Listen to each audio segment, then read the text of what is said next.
Almora police line में अनुशासन, एकरूपता और साथ ही साथ फिटनेस को मजबूत करने के उद्देश्य से साप्ताहिक परेड का आयोजन किया गया। इस दौरान एसएसपी चंद्रशेखर घोड़के ने खुद पुलिस जवानों के साथ दौड़ लगाकर उन्हें बेहतर शारीरिक और मानसिक फिटनेस के लिए प्रेरित किया।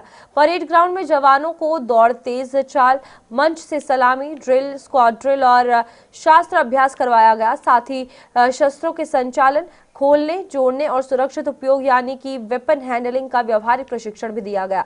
एसपी ने जवानों को हर परिस्थिति में सतर्क, अनुशासित और फिट रहने का संदेश दिया। परेड के बाद उन्होंने पुलिस लाइन परिसर का निरीक्षण कर व्यवस्थाओं का जायजा लिया और संबंधित अधिकारियों को आवश्यक दिशा निर्देश दिए। इस पहल से पुलिस बल की कार्यकुशलता और तत्परता को और मजबूती मिलने की उम्मीद भी है।